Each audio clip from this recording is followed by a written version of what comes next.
கர்த்தருடைய பரிசுத்த நாமத்திற்கு மகிமை உண்டாவதாக. இந்த நாளிலும் கூட நாம் அப்போஸ்தலர் 15ஆம் அதிகாரத்தை தியானிக்க போகிறோம். நாம் ஜெபித்து தியானிப்போம். அன்புள்ள இயேசப்பா, இந்த நேரத்திற்காக உமக்கு நாங்கள் நன்றி செலுத்துகிறோம், உம்மை துதிக்கிறோம். உம்முடைய பரிசுத்த ஆவியானவர் எங்களை சகல சத்தியத்திற்குள்ளும் நடத்தும்படியாய் ஒப்பு கொடுத்து ஜெபிக்கிறோம். இயேசு கிறிஸ்துவின் நாமத்தில் ஜெபிக்கிறோம் நல்ல பிதாவே, ஆமீன். உங்களுடைய வேதாகமத்தை எடுத்துக்கொள்ளுங்கள். அப்போஸ்தலர் 15ஆம் அதிகாரம் 1ஆம் வசனம். சிலர் யூதேயாவிலிருந்து வந்து, நீங்கள் மோசேயினுடைய முறைமையின்படியே விருத்த சேதனம் அடையாவிட்டால் ரட்சிக்கப்பட மாட்டீர்கள் என்று சகோதரருக்கு போதகம் பண்ணினார்கள். இப்போ நம்ம முந்தின அதிகாரத்துல நம்ம அந்தியோகியா பட்டணத்தில் இருந்த சபை, அந்த சபையில் உள்ள சீஷர்கள் தான் முதலாக கிறிஸ்தவர்கள் என்று அழைக்கப்பட்டார்கள். அந்த சபையில் இருந்துதான் பவுலையும் பர்னபாவையும் பரிசுத்த ஆவியானவர் அவர் சொன்ன ஊழியத்தை செய்யும்படியாய் பிரித்து விடுங்கள் என்று சொல்லி அந்த சபையிலிருந்து தான் அவங்க பல்வேறு இடங்களுக்கு சென்று சுவிசேஷத்தை அறிவித்தார்கள்.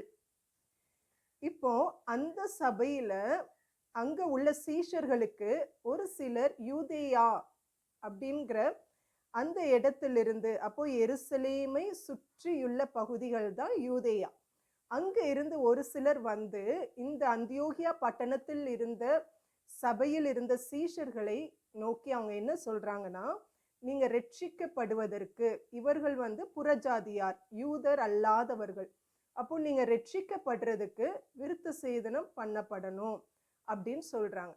அப்போ பவுலும் பர்னபாவும் அங்க இருக்கிறாங்க.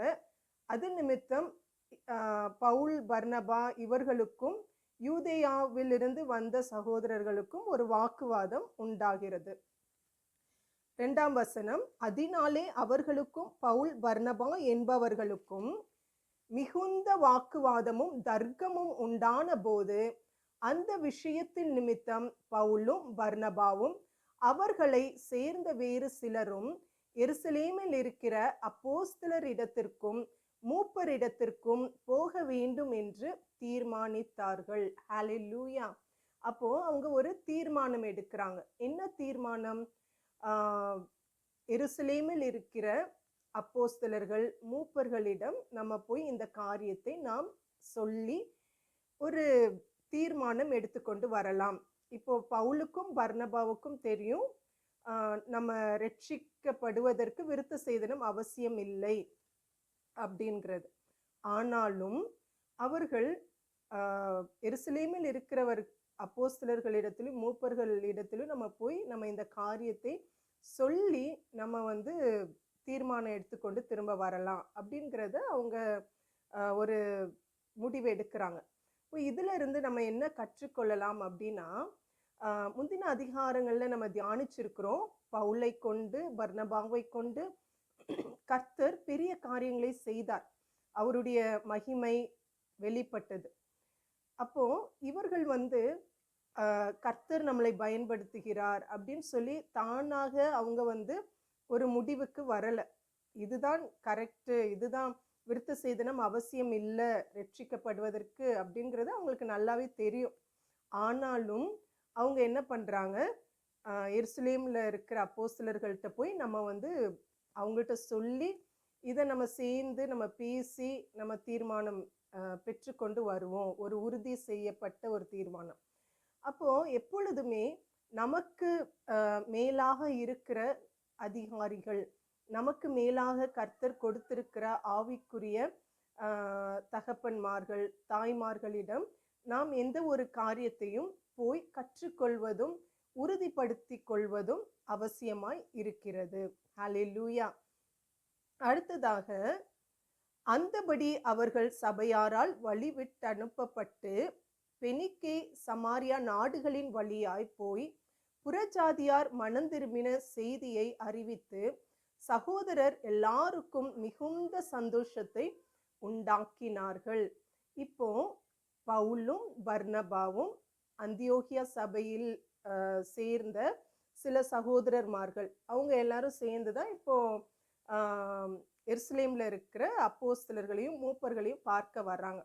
அப்போ அவங்க பயணிக்கிற வழியில பெனிக்கே, சமாரியா நாடுகள் அந்த இடத்துல இருந்த சபை, அந்த சபையை சார்ந்த சீஷர்களை அவங்கள சந்தித்து அவங்க என்ன செய்தி அவங்க சொன்னாங்கன்னா, முந்தின அதிகாரங்கள்ல நம்ம பார்த்துருக்குறோம். அவங்க பல்வேறு இடங்களுக்கு எப்படி பரிசுத்த ஆவியானவர் புறஜாதியார் மத்தியிலே இன்னும் யூதர்களுக்கும் அவர்களுக்கு எப்படியாக சுவிசேஷத்தை அவங்க அறிவித்தார்கள், அநேகர் சீஷர்களாய் சேர்க்கப்பட்ட காரியம், புறஜாதியார் மத்தியிலே கர்த்தர் கொடுத்த ஒரு ரட்சிப்பு, இதெல்லாம் அவங்க அங்க உள்ள மக்கள்கிட்ட அதை பகிர்ந்து கொண்டு சீஷர்களிடம் சகோதரர்மார்களிடம் அதை பகிர்ந்து கொள்றாங்க.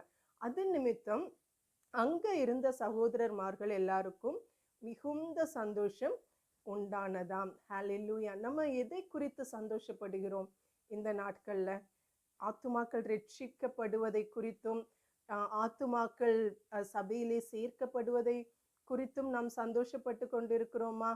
உண்மையாலுமே ஆத்தும பாரம் நமக்குள் இருந்ததுன்னா நிச்சயமாகவே அந்த நாட்களில் இருந்த சீஷர்களுக்குள் உண்டான சந்தோஷம் நமக்குள்ளும் ஆத்தும ரட்சிப்பின் நிமித்தம், ஆத்துமாக்கள் ரட்சிக்கப்படுவதன் நிமித்தம் நமக்குள்ளும் மிகுந்த சந்தோஷம் உண்டாகும். அடுத்ததாக 4ஆம் வசனம், அவர்கள் எருசலேமுக்கு வந்து சபையாராலும் அப்போஸ்தலராலும் மூப்பராலும் ஏற்றுக்கொள்ளப்பட்ட போது தேவன் தங்களை கொண்டு செய்தவைகளை எல்லாம் அறிவித்தார்கள். அப்போ எருசலேமுக்கு வந்துடுறாங்க. அங்க இருக்கிற அப்போஸ்தலர்கள் மூப்பர்களை சந்திச்சு பவுலும் பர்னபாவும் கர்த்தர் அவர்களை கொண்டு செய்த அந்த ஊழியத்தை குறித்து சொல்றாங்க. அதுக்கப்புறம் என்ன நடக்குது அப்படின்னா 5ஆம் வசனத்துல, அப்பொழுது பரிசேய சமயத்தாரில் விசுவாசிகளான சிலர் எழுந்து அவர்களை விருத்த சேதனம் பண்ணுகிறதும் மோசேயின் நியாய பிரமாணத்தை கை கொள்ளும்படி அவர்களுக்கு கற்பிக்கிறதும் அவசியம் என்றார்கள். அப்போ இங்க நம்ம கவனிக்க வேண்டிய ஒரு காரியம் என்ன அப்படின்னா, பவுலும் பர்னபாவும் அந்தியோகியா சபையிலே ஒரு சிலர் யூதேயாலிருந்து வந்து அங்க சபையில் இருந்த சீஷர்களுக்கு ரட்சிக்கப்படுவதற்கு விருத்த சேதனம் அவசியம் அப்படிங்கிறத சொன்ன காரியத்தை அவங்க என்ன பண்றாங்கன்னா இங்க வந்து பகிர்ந்து கொள்றாங்க. அப்போ அங்கு கேட்டு கொண்டிருந்தவர்கள ஒரு சிலர் பரிசேயர்ல இருந்து விசுவாசிகளானவர்கள், அவங்க என்ன அவங்களுடைய கருத்துக்களை அவங்க பகிர்ந்து கொள்றாங்க. அவங்க என்ன சொல்றாங்கன்னா, ஆமா விருத்த சேதனம் பண்ண சொல்லணும், அப்புறம் அது வந்து மோசேயின் நியாய பிரமாணத்தை கை கொள்ளும்படி நம்ம கற்பிக்க வேண்டியது அவசியமா இருக்குது அப்படின்னு அவங்களுடைய கருத்துக்களை அவங்க சொல்றாங்க. அடுத்ததாக என்ன ஆகுது அப்படின்னா, அப்போஸ்தலரும் மூப்பரும் இந்த காரியத்தை குறித்து ஆலோசனை பண்ணும்படி கூடினார்கள். அப்போ இது வந்து ஒரு முக்கியமான ஒரு காரியம். இன்னொரு ஒரு சபையில உண்டாயிருக்கிற அந்தியோகியா பட்டண சபையில உண்டாயிருக்கிற ஒரு பிரச்சனை. அப்போ இது எல்லாருமே அப்போஸ்தலர்கள் மூப்பர்கள் எல்லாருமே சேர்ந்து இதுக்கு அவங்க கலந்து பேசுறாங்க. அடுத்ததாக என்ன நடக்குது அப்படின்னா, மிகுந்த தர்க்கம் உண்டான போது பேதுரு எழுந்து அவர்களை நோக்கி, சகோதரரே, நீங்கள் அறிந்திருக்கிறபடி புறஜாதியார் என்னுடைய வாயினாலே சுவிசேஷ வசனத்தை கேட்டு விசுவாசிக்கும்படி தேவன் அநேக நாட்களுக்கு முன்னே உங்களில் ஒருவனாகிய என்னை தெரிந்து கொண்டார். ஹல்லேலூயா. இப்போ பேதுரு அவருடைய அனுபவங்கள், கர்த்தர் எப்படியாக அவரை புறஜாதியார் மத்தியிலே சுவிசேஷத்தை அறிவிக்கிறதற்கும் ரட்சிப்பை அவர்களுக்கு உண்டாக்கினதை குறித்து அவருடைய அனுபவத்தை பகிர்ந்து கொள்றார். அவர் என்ன சொல்றார் அப்படின்னா, என்னை கொண்டு என்னுடைய வாயினால என்ன நடந்ததுன்னா, சுவிசேஷ வசனத்தை கேட்டு விசுவாசிக்கும்படி தேவன் அநேக நாட்களுக்கு முன் உங்களில் ஒருவனாகி என்னை தெரிந்து கொண்டார். அப்ப புறஜாதியார் மத்தியில அவங்க கர்த்தருடைய வார்த்தையை விசுவாசித்தது நிமித்தம் உண்டான ரட்சிப்பை குறித்து அவர் சொல்றார். அப்போ விருத்த சேதனம் அவசியம் இல்லை அப்படிங்கிறத அவர் புரிய வைக்கிறார். 8ஆம் வசனத்துல, இருதயங்களை அறிந்திருக்கிற தேவன் நமக்கு பரிசுத்த ஆவியை தந்தருளினது போல அவர்களுக்கும் தந்தருளி அவர்களை குறித்து சாட்சி கொடுத்தார்.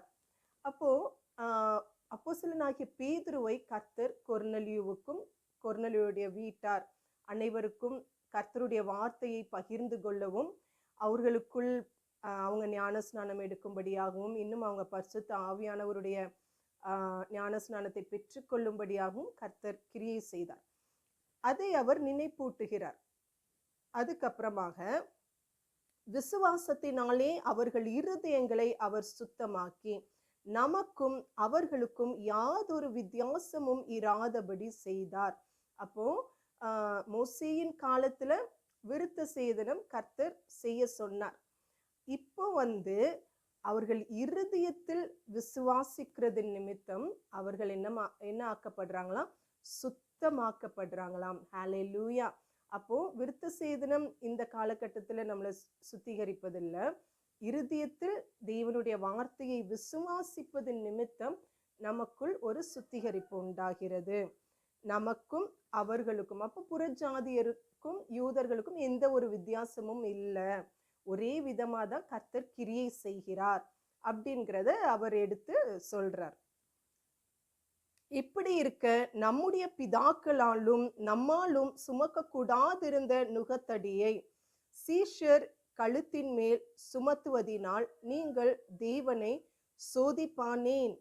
கர்த்தராகிய இயேசு கிறிஸ்துவின் கிருபையினாலே அவர்கள் ரட்சிக்கப்படுகிறது எப்படியோ அப்படியே நாமும் ரட்சிக்கப்படுவோம் என்று நம்பி இருக்கிறோமே என்றான். அப்போ பேதுரு அவங்கள்ட்ட சொல்றாங்க, ஏன் நம்ம அவங்க கழுத்துல ஒரு நுகத்தடியை வைக்கணும், விருத்த சேதனம் பண்ணாதான் ரட்சிக்கப்படுவீங்கிறத ஏன் நம்ம சொல்லணும் அப்படின்ட்டு சொல்றார்.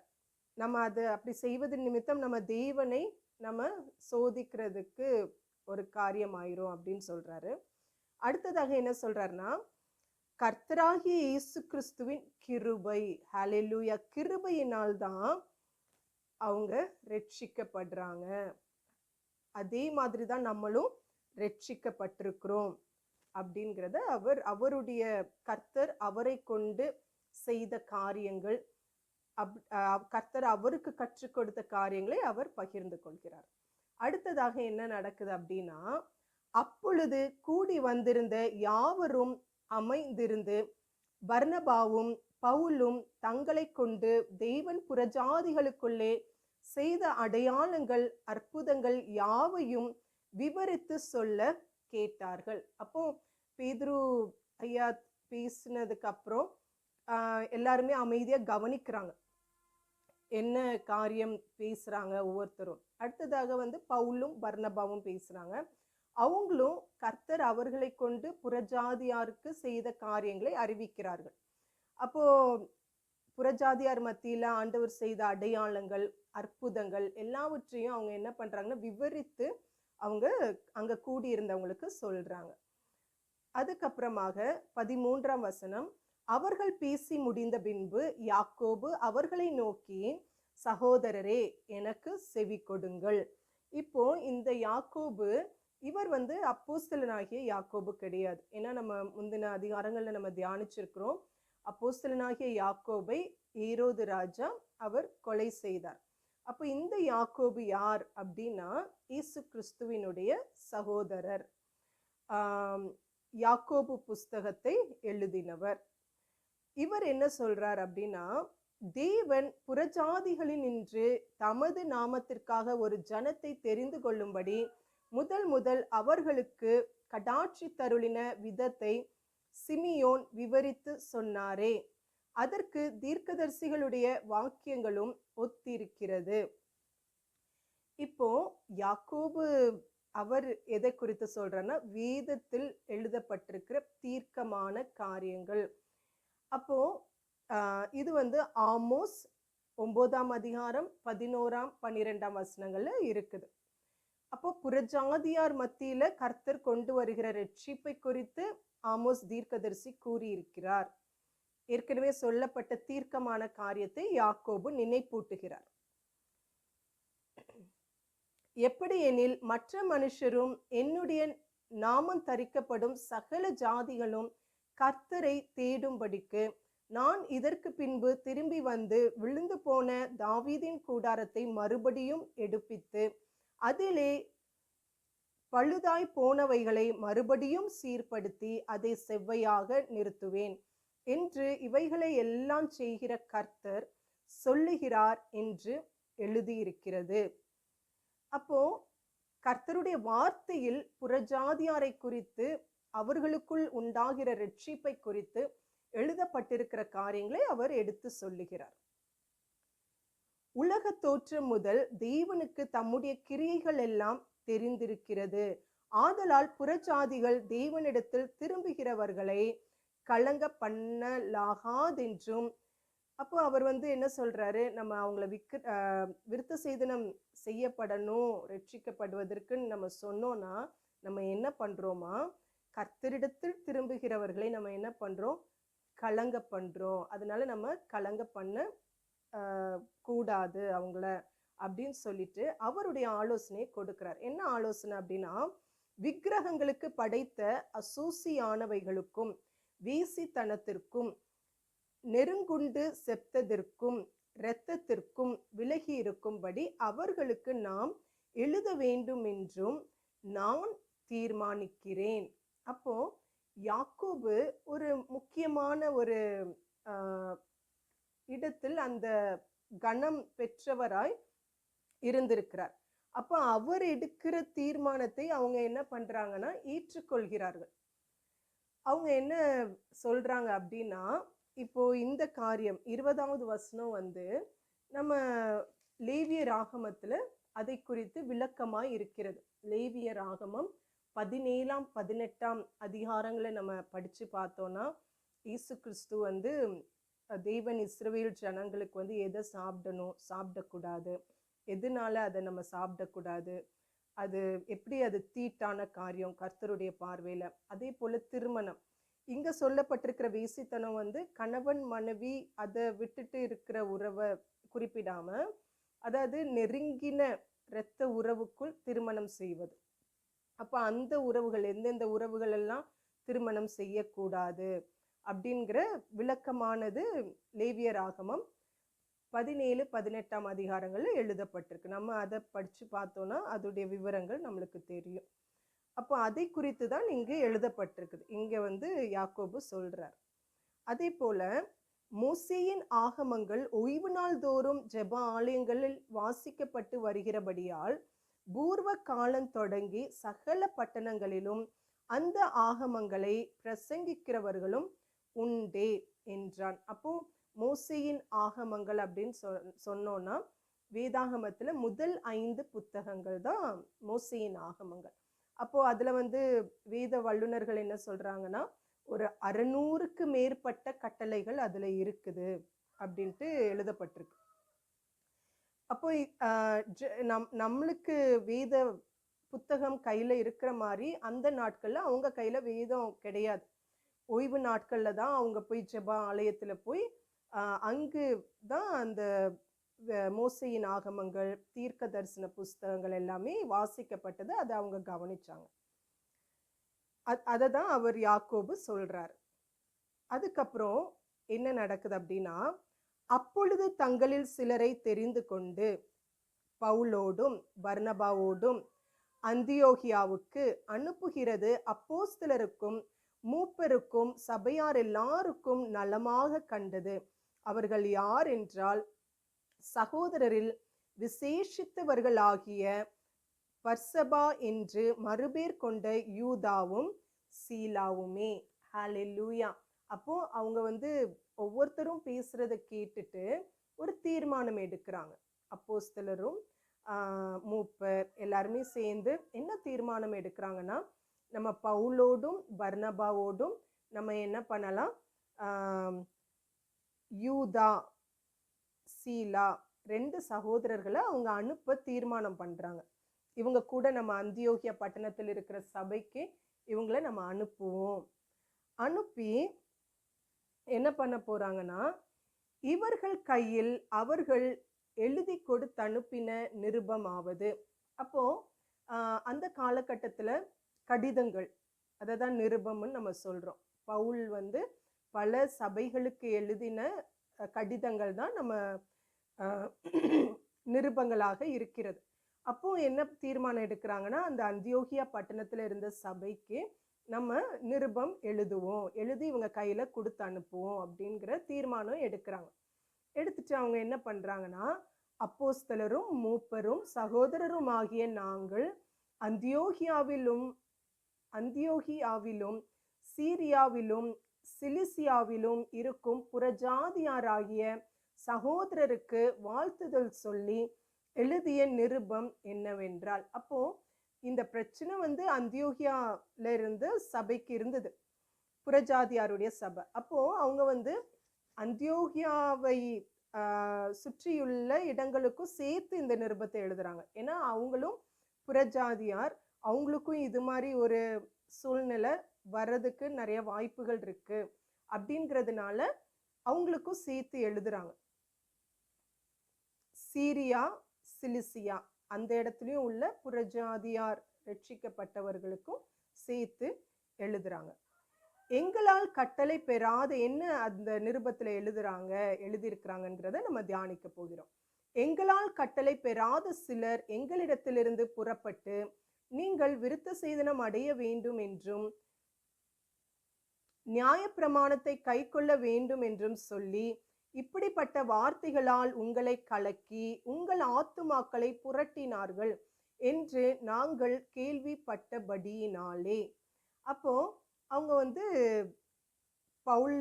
பவுல்ட்ட இருந்தும் பர்னபாட்ட இருந்தும் கேள்விப்பட்ட காரியம், அந்தியோகியா பட்டணத்துல யூதேயால இருந்து அவர்களால் அனுப்பப்படாத ஒரு சிலர் போய் தான் விருத்த சேதனம் பண்ணாதான் ரட்சிக்கப்படுவீங்கன்னு சொன்ன காரியத்தை அவங்க எழுதுறாங்க. இப்படி நாங்க கேள்விப்பட்டோம்.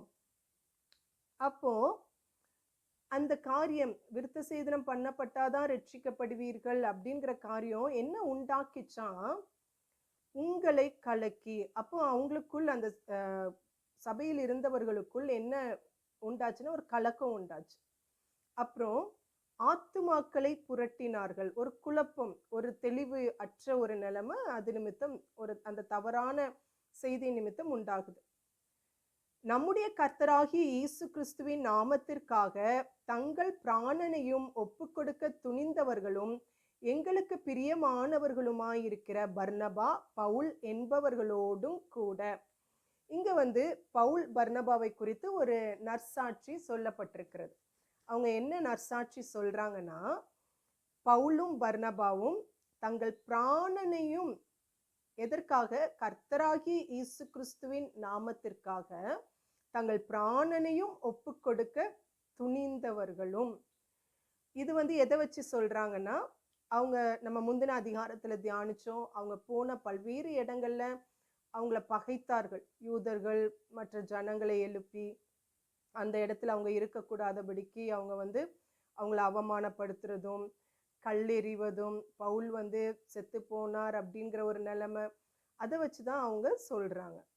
அதுக்கப்புறம் எங்களுக்கு பிரியமானவர்களுமாய் இருக்கிற பர்னபா, பவுல். அப்போ அவங்களுக்கு ஒரு தயவு, கர்த்தர் வந்து பவுல் பர்னபா அவங்களுக்கு ஒரு பிரியத்தை ஏற்படுத்தி கொடுத்திருந்தார். அதை தான் அவங்க அந்த நிருபத்துல எழுதுறாங்க.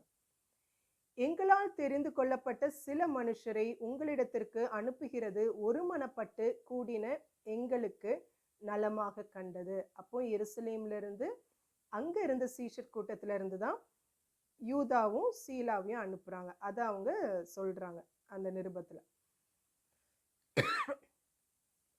அந்தபடியே யூதாவையும் சீலாவையும் அனுப்பியிருக்கிறோம், அவர்களும் இவைகளை வாய்மொழியாக உங்களுக்கு அறிவிப்பார்கள். அப்ப அவங்களும் உங்கள்கிட்ட வந்து பேசுவாங்க அப்படிங்கிறத சொல்றாங்க. எவையெனில் விக்கிரகங்களுக்கு படைத்தவைகளுக்கும் இரத்தத்திற்கும் நெருங்குண்டு செத்ததற்கும் வேசித்தனத்திற்கும் நீங்கள் விலகி இருக்க வேண்டும் என்பதே.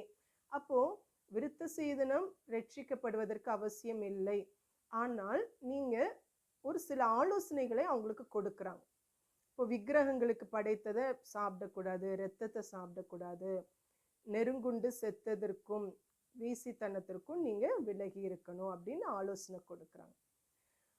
அவசியமான இவைகளை அல்லாமல் பாரமான யாதொன்றையும் உங்கள் மேல் சுமத்தாமல் இருப்பது பரிசுத்த ஆவிக்கும் எங்களுக்கும் நலமாக கண்டது. இவைகளுக்கு விலகி நீங்கள் உங்களை காத்து கொள்வது நலமாயிருக்கும், சுகமாய் இருப்பீர்களாக என்று எழுதினார்கள். அப்போ அவங்க விருத்த சேதனத்தை என்னன்னு சொல்றாங்க, பாரமான வேறொன்றையும். அப்போ அந்த பாரத்தை உங்க மேல வைக்கிறது எங்களுக்கும் விருப்பம் இல்லை, பரிசுத்த ஆவியானவருக்கும் அப்படி சுமத்தாது இருப்பது நலமாக கண்டது நிமித்தம் விருத்த சேதனம் நீங்க செய்யணும்னு நாங்க சொல்லல. ஆனா நீங்க செய்ய வேண்டிய ஒரு சில காரியங்கள், நீங்க விலகி இருக்க வேண்டிய ஒரு சில காரியங்கள் நாங்க எழுதுறோம், குறிப்பிட்டிருக்கிறோம் சொல்றாங்க. அவர்கள் அனுப்பிவிடப்பட்டு அந்தியோகியாவுக்கு வந்து சபையை கூடி வர செய்து நிருபத்தை ஒப்புவித்தார்கள். அந்த நிருபத்தை அந்தியோகியா சபையில இருந்த சீஷர்கள் கையில கொடுக்கறாங்க. அதை அவர்கள் வாசித்து அதனால் உண்டாகிய ஆறுதலுக்காக சந்தோஷப்பட்டார்கள். ஹல்லேலூயா. அப்போ அப்போஸ்தலர்களும் மூப்பர்களும் எழுதி அனுப்பின நிருபம் அந்தியோகியா பட்டணத்தில் இருந்த சீஷர்களுக்குள் ஆறுதலை உண்டாக்கிற்று. ஹல்லேலூயா. இப்போ பரிசுத்த ஆவியானவர் நமக்குள் ஆறுதலை உண்டாக்குகிறவர், ஆறுதலை தருகிறவர். யூதா சீலா என்பவர்களும் தீர்க்கதரிசிகளாய் இருந்தபடியினாலே அநேக வார்த்தைகளினால் சகோதரருக்கு புத்தி சொல்லி அவர்களை திடப்படுத்தி. அப்போ கூட வந்த யூதா சீலா அவங்க சும்மா இல்லை, அவங்களுக்குள் கர்த்தர் ஒரு விசேஷித்த கிருபையை வைத்திருந்தார். தீர்க்க தரிசனம் கிருபை, கர்த்தருடைய வார்த்தையை தீர்க்கமாய் ஜனங்களுக்கு சொல்லுகிற ஒரு கிருபை, தேவனுடைய வாயாய் இருந்தார்கள். அப்போ அவங்க அந்த கிருபையின் நிமித்தம் அந்தியோகியா சபையில் இருந்த சீஷர்களுக்கு தேவன் ஒவ்வொருவர் வாழ்க்கையிலையும் என்ன எதிர்பார்க்கிறார், என்ன விரும்புகிறார், என்ன ஆலோசனை கொடுக்கிறார் என்பதை இவங்க 2 பேரும் அந்த ஊழியத்தை செய்தார்கள். அவங்க அது நிமித்தம் அங்க இருந்தவர்கள் என்ன பண்ணாங்கன்னா திடப்பட்டாங்க. ஹல்லேலூயா. அப்போ கர்த்தருடைய வார்த்தை, தீர்க்கமான வார்த்தை நமக்குள்ள என்ன உண்டாக்கும்னா திடமனதை உண்டாக்கும், நம்மளை பலப்படுத்தும், நமக்குள் ஒரு தைரியத்தை உண்டாக்கும், அதே போல ஆலோசனை கொடுக்கும், புத்தி சொல்லி என்று இருக்கு. அப்போ கர்த்தர் வந்து நம்ம விலக வேண்டிய காரியங்கள், நம்ம விட்டுவிட வேண்டிய காரியங்கள், புத்திமதி சொல்லுகிற கிருபை அவர்களுக்குள் இருந்ததை அதை அங்கே இருந்த சீஷர்களுக்கு அதை போதித்தார்கள். சில காலம் அங்கே இருந்து பின்பு சகோதரரால் சமாதானத்தோடே அப்போஸ்தலர் இடத்திற்கு அனுப்பிவிடப்பட்டார்கள். ஆகிலும் சீலாவுக்கு அங்கே தரித்திருக்கிறது நலமாய் கண்டது. இப்போ என்ன நடக்குது அப்படின்னா, கொஞ்ச காலம் அங்க இருக்கிறாங்க. இருந்ததுக்கு அப்புறம் அவங்க சகோதரரால், அப்போ அங்க அந்தியோகியா சபையில் இருந்த சகோதரரால் அவங்க சமாதானத்தோடு அனுப்பப்படுறாங்க. அதுல என்ன நடக்குதுன்னா, இப்போ சீலா அப்படிங்கிறவர் அங்கே இருக்கிறாரு, யூதான்கிறவர் அவர் எருசலேமுக்கு திரும்ப போயிடுறார். பவுலும் பர்னபாவும் அந்தியோகியாவிலே சஞ்சரித்து வேறு அநேகரோடும் கூட கர்த்தருடைய வசனத்தை உபதேசித்து பிரசங்கித்து கொண்டிருந்தார்கள். அப்போ அந்த அந்தியோகியா பட்டணத்துல பவுலும் பர்னபாவும் அவங்க என்ன பண்றாங்கன்னா பல்வேறு இடங்களுக்கு போறாங்க. அந்த பட்டணத்துல அவங்க சபையில மட்டும் அவங்க கர்த்தருடைய வார்த்தையை பகிர்ந்து கொள்ளல, மற்ற இடங்களுக்கும் போறாங்க. போய் என்ன பண்றாங்க அப்படின்னா கர்த்தருடைய வசனத்தை உபதேசித்து பிரசங்கித்து கொண்டிருந்தார்கள். சில நாளைக்கு பின்பு பவுல் பர்னபாவை நோக்கி, நாம் கர்த்தருடைய வசனத்தை அறிவித்திருக்கிற சகல பட்டணங்களிலும் உள்ள சகோதரர்கள் எப்படி இருக்கிறார்கள் என்று போய் பார்ப்போம் வாரும் என்றான். அப்போ அப்போஸ்தலனாகிய பவுலுக்குள் ஒரு விசேஷித்த கிருபை, அழைப்பு என்ன இருந்ததுன்னா, அவர் பல்வேறு இடங்களுக்கு சென்று இருந்த சபையில் இருந்த சீஷர்கள், மூப்பர்கள் எல்லாரையும் அவர் சந்தித்து அவர்களை திடப்படுத்தினார், ஆலோசனை கொடுத்தார், புத்திமதி கொடுத்தார். அதை தான் நம்ம நிருபங்கள்ல பார்க்கலாம். ஒவ்வொரு சபைகளுக்கும் அவர் வந்து ஒரு தகப்பனாய், தேவன் தெரிந்து கொண்ட ஒரு அப்போஸ்தலனாய் அவர் பல ஆலோசனைகளை அவர் எழுதுகிறதை நாம் பார்க்கிறோம். அப்ப அவருக்குள் இருந்த அழைப்பு, அவர் கர்த்தரால் எதற்காக தெரிந்து கொள்ளப்பட்டார்னா, பல சபைகளை அவர் நேரில் சந்தித்து மற்றும் நிருபங்கள் மூலமாய் அவங்களுக்கு தர வேண்டிய ஆலோசனைகள், புத்திமதிகள், அவங்கள பலப்படுத்துறது, தைரியப்படுத்துறது, இப்படிப்பட்ட ஒரு கிருபை அவருக்குள் இருந்தது. அதனால அவர் என்ன சொல்றாரு பர்னபாட்ட, வாங்க நம்ம என்ன பண்ணலாம், ஏற்கனவே நம்ம பல சபைகளை சந்தித்திருக்கிறோம், பல இடங்கள்ல பரிசுத்த ஆவியானவருடைய வழி நடத்துதல் படி நம்ம கர்த்தருடைய வார்த்தையை பகிர்ந்து கொண்டிருக்கிறோம். அப்ப அங்க உள்ளவங்கலாம் எப்படி இருக்கிறாங்க, கர்த்தருக்குள் எப்படியாக இருக்கிறாங்க, அதை போய் நம்ம நேர்ல போய் அவங்கள போய் பார்க்கலாம், அவங்கள வந்து திடப்படுத்துவதற்கும் ஆலோசனை கொடுப்பதற்கும் நம்ம போலாம் அப்படின்னு கூப்பிட்டப்போ என்ன நடக்குதுன்னா, அப்பொழுது பர்னபா என்பவன் மார்க்கு என்னும் பேர் கொண்ட யோவானை கூட அழைத்து கொண்டு போக வேண்டும் என்றான். யோவான், மார்க் என்னும் பேர் கொண்ட யோவான், இதை வந்து நம்ம என்ன தியானிச்சிருக்கோம்னா, பேதுரு, அப்போஸ்தலனாகிய பேதுரு வந்து சிறைச்சாலையில ஏரோது ராஜாவினால் அடைக்கப்பட்டிருந்த பொழுது முழுவதும் சபையார் என்ன பண்ணாங்கன்னா, இவங்களுடைய அம்மா பேர் மரியாள், அவங்க வீட்டில தான் மார்க் என்னும் யோவான், இவங்க இந்த சகோதரனுடைய தாயாகிய மரியாள் வீட்டில தான் இருந்து அவங்க முழுதும் ஜெபிக்கிறதாக வேதத்தில் தியானிச்சிருக்கிறோம். அப்போ அந்த நபர் தான் இவங்களை வந்து நம்ம கூட்டிட்டு போகணும் அப்படின்ட்டு பர்னபா சொல்றார். இங்க வந்து வேதத்துல வந்து வெளிப்படையா எதுவும் எழுதப்படலை. ஆனா வேத ஆராய்ச்சியாளர்கள் என்ன சொல்றாங்கன்னா, பர்னபாவுக்கு ஒரு நெருங்கின உறவு முறையில இந்த சகோதரர் இருந்திருக்கலாம், அதனாலதான் அவரை வந்து கூட்டிட்டு போகணும்னு சொல்றாரு அப்படின்ட்டு அவங்க எழுதியிருக்கிறாங்க. அப்ப பவுல் என்ன சொல்றாருன்னா, பவுலோ அவன் பம்பிலியா நாட்டிலே நம்மை விட்டு பிரிந்து நம்மோட கூட ஊழியத்துக்கு வராததினாலே அவனை அழைத்து கொண்டு போக கூடாது என்றான். நம்ம அப்போஸ்தலர் 13ஆம் அதிகாரம் 13ஆம் வசனத்துல இதை குறித்து எழுதப்பட்டிருக்கு. இந்த மார்க் என்கிற சகோதரன் வந்து அவங்களுக்கு உதவி செய்யும்படியாதான் வராரு அவங்க கூடவே. அப்போ பம்பிலியா நாட்டுல அவர் போயிடுறார், திரும்ப எருசலேமுக்கு போயிடுறாரு. அவங்க தொடர்ந்து வந்து பவுலோடும் பர்னபாவோடையும் அவங்க ஊழியத்துக்கு அந்த சகோதரன் போகல. ஆனா எது நிமித்தம் அவர் திரும்ப எருசலேமுக்கு போனாரு, அவங்களுக்குள்ள என்ன நடந்தது அப்படிங்கிறது எதுவுமே விவரிக்கப்படலை. ஆனா என்ன சொல்றாங்க அப்படின்னா, வேத ஆராய்ச்சியாளர்கள், ஒருவேளை மார்க் வந்து அவர் சொல்லாம கொள்ளாம போயிருந்திருக்கலாம், அல்லது அவர்களுக்குள்ள ஏதாவது மனஸ்தாபத்து நிமித்தம் அவர் பிரிந்து போயிருக்கலாம் திரும்பியும் எருசலேமுக்கு அப்படின்ட்டு சொல்றாங்க. அப்போ அது நிமித்தம் பவுல் வந்து அந்த தவறை இவர் உணரணும், மார்க் சகோதரன் வந்து அவர் செய்த தவறை உணரணும், அதனால ஒரு சின்ன அதை உணர்றதுக்கு அவர் வந்து நம்ம கூட்டிட்டு போகாம கொஞ்ச நாள் இருக்கலாம் அப்படிங்கிற இதுல அவர் வந்து கூட்டிட்டு போக வேண்டான்னு சொல்லியிருக்கலாம் அப்படின்ட்டு சொல்றாங்க. ஆனா இதுல வந்து நம்மளுக்கு உண்மையான காரியம் என்னன்னு நம்மளுக்கு தெரியல. அப்ப இப்படி நடந்த உடனே பர்னபா என்ன பண்றாருன்னா, இதை பற்றி அவர்களுக்குள்ளே கடும் கோபம் மூண்டபடியினால் அவர்கள் ஒருவரை ஒருவர் விட்டு பிரிந்தார்கள். பர்னபா மார்க்குவை கூட்டிக் கொண்டு கப்பல் ஏறி சீப்ரு தீவுக்கு போனான். இந்த வசனத்தை படிக்கும் பொழுது கொஞ்சம் மனவேதனையாக தான் இருக்கு. ஏன்னா பவுலும் பர்னபாவும் பரிசுத்த ஆவியானவரால தான் அவங்க வந்து பிரித்தெடுக்கப்பட்டு அந்தியோகியா சபையிலிருந்து நான் செய்ய சொன்ன காரியத்தை செய்யும்படி அவங்கள பிரித்து விடுங்கன்னு சொல்றாரு. ஆவியானவர் கொடுத்த ஆலோசனையின்படி தான் அவங்க வந்து பல்வேறு இடங்களுக்கு அவங்க போய் சுவிசேஷத்தை அறிவிக்கிறார்கள். ஆனா அவர்களுக்குள்ளே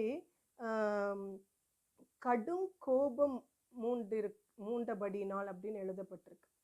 ஒன்று, அவங்க வந்து 2 பேருமே இணைந்து இந்த அளவுக்கு ஒரு இது நிமித்தம், பர்னபா மார்க்கை வந்து கூட்டிட்டு போக வேண்டான்னு பவுல் சொன்னது நிமித்தம் அவங்களுக்குள் கடும் கோபம் அப்படின்னு பார்க்கும் பொழுது நம்ம அதை வந்து அவங்க ஜெபித்து தீர்மானம் எடுத்திருந்திருக்கலாம்.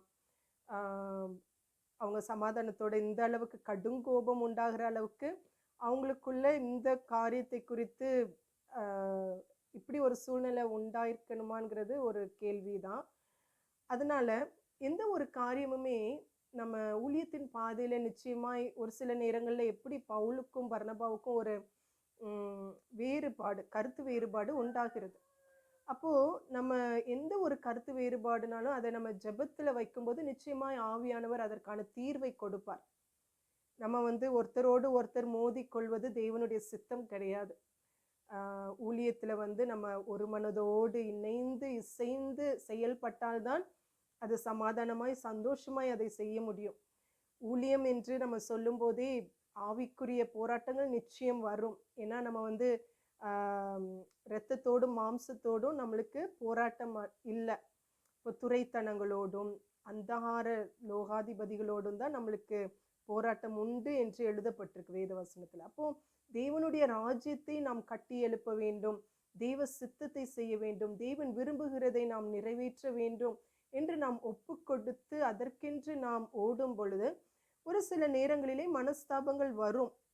ஆனால் நாம் எப்படியாக அதை கையாளுகிறோம், எப்படியாக அதை மேற்கொள்கிறோம். நம்ம மாம்சத்தின்படி சண்டை போடுவதோ கடும் கோபம் கொள்வதோ அது தீர்வு கிடையாது, அது தீர்வை உண்டாக்காது. மாறாக நம்ம அமைதியாக இருந்து நாம் தேவ சமூகத்தில் அதை ஒப்பு கொடுத்து, இது கர்த்தருடைய ஊழியம் இல்லையா, நம்ம விருப்பத்தை நம்ம செய்யறதுக்காக கர்த்தர் நம்மளை அழைக்கல. அப்போ இது கர்த்தர் விரும்புகிறதை நாம் செய்ய நம்மளை ஒப்பு கொடுத்திருக்கும் பொழுது, ஆண்டவரே இந்த காரியத்துல நீங்க சமாதானத்தை கொடுங்க, எங்களுக்குள் நீங்க பேசுங்க, நீங்க ஆலோசனை கொடுங்க, என்ன செய்யணும் அப்படின்னு நம்ம காத்திருக்கும் பொழுது நிச்சயமாய் தேவன் நம்மளுக்குள் சமாதானத்தையும் ஒரு தெளிவையும் கடும் கோபம் உண்டாகிற காரியம் நமக்குள் அவசியம் இருக்காது என்று நான் கர்த்தருக்குள் விசுவாசிக்கிறேன். அப்போ இது நிமித்தம் பர்னபா என்ன பண்ணிடுறாரு, மார்க்க கூட்டிட்டு அவர் கப்பல் ஏறி அந்த இடத்த விட்டு போயிடுறார், சீப்ரு தீவுக்கு போயிடுறார். அவர் வந்து சமாதானத்தோட இந்த வசனத்தை படிக்கும்போது அவர் சமாதானத்தோட போயிருப்பாரான்ங்கிறது தெரியல, அது சந்தேகம்தான். மனஸ்தாபத்தோடு தான் அவர் பிரிந்து போயிருப்பாருன்னு நான் நினைக்கிறேன். ஏன்னா அடுத்த வசனத்துல பார்ப்போம், பவுலோ சீலாவை தெரிந்து கொண்டு சகோதரராலே தேவனுடைய கிருபைக்கு ஒப்புவிக்கப்பட்டு புறப்பட்டு சீரியாவிலும் சிலிசியாவிலும் திரிந்து சபைகளை திடப்படுத்தினான். அப்போ இங்க பவுலை குறித்து ஒரு விசேஷமான காரியம் எழுதப்பட்டிருக்கு. என்னன்னா அவர் சீலாவை தெரிந்து கொண்டார் என்று எழுதப்பட்டிருக்கு. நான் விசுவாசிக்கிறேன் பவுல் அவர் வந்து தான் விரும்பின மாம்சத்துல ஏதோ விருப்பம் உண்டானதுனால அவர் சீலாவை தெரிந்து கொண்டிருக்க மாட்டார். நிச்சயமாகவே நிறைய சீஷர்கள் இருந்திருப்பாங்க அப்போ அந்தியோகியா சபையில. ஆனா அவர் நிச்சயமா ஜெபித்து தான் கர்த்தர் சொன்ன நபரை தான் அவர் தெரிந்தெடுத்திருப்பாருன்னு நான் விசுவாசிக்கிறேன். அது வந்து சீலா என்கிற அந்த சீஷன்.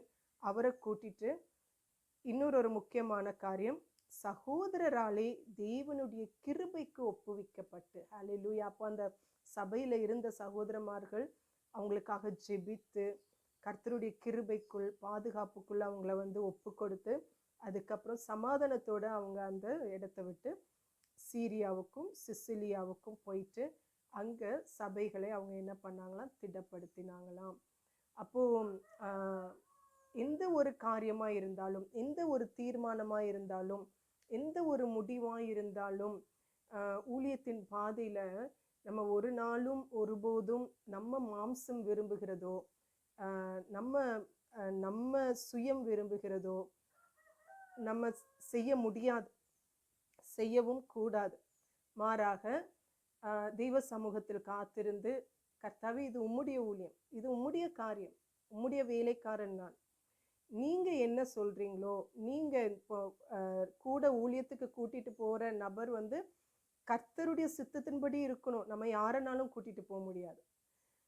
அப்போ தேவன் யார சொல்றாரோ, இந்த தீர்மானம் மட்டும் இல்லை, ஊழியத்திலே எந்த ஒரு தீர்மானமா இருந்தாலும், ஏன் நம்ம வாழ்க்கையின் எந்த ஒரு காரியமா இருந்தாலும் முழுக்க முழுக்க கர்த்தாவே ஏன் சித்தம் இல்லைப்பா, ஊழியத்தின் மட்டும் இல்லை, நம்ம குடும்ப வாழ்க்கையில, நம்ம தனிப்பட்ட வாழ்க்கையில, நம்ம பிள்ளைகளுடைய வாழ்க்கையில, முழுக்க முழுக்க ஏன் விருப்பம் இல்லை உங்க விருப்பம் நம்ம பரிபூர்ணமாய் ஒப்பு கொடுக்கும் பொழுது தெய்வ மகிமையை நாம் அதிகமாய் எல்லா பகுதிகளிலும் நாம் ருசி பார்ப்போம். ஹல்லேலூயா. நாம் மெய்யாலுமே பாக்கியம் பெற்றவர்கள். ஏனென்றால் சர்வ வல்லமையுள்ள தேவன் நமக்கு ஆலோசனை கர்த்தராயிருக்கிறார், நமக்கு துணையாளராயிருக்கிறார், நம்மோடு கூடவே இருந்து நம்மளை வழி நடத்துகிற தேவனாய் இருக்கிறார். நாம் ஜெபிப்போம். அன்புள்ள இயேசப்பா, இந்த நேரத்திற்காக உமக்கு நன்றி செலுத்துகிறோம். இந்த வேத தியானத்தை எங்கள் ஒவ்வொருவருக்கும் நீர் ஆசீர்வதித்து கொடுத்திருக்கிறீர். அதற்காக உமக்கு நன்றி செலுத்துகிறோம். துதிகன மகிமை எல்லாம் உமக்கே ஏறெடுக்கிறோம் அப்பா. இயேசு கிறிஸ்துவின் நாமத்தில் ஜெபிக்கிறோம் நல்ல பிதாவே. ஆமென், ஆமென். Praise the Lord. God bless you. Thank you.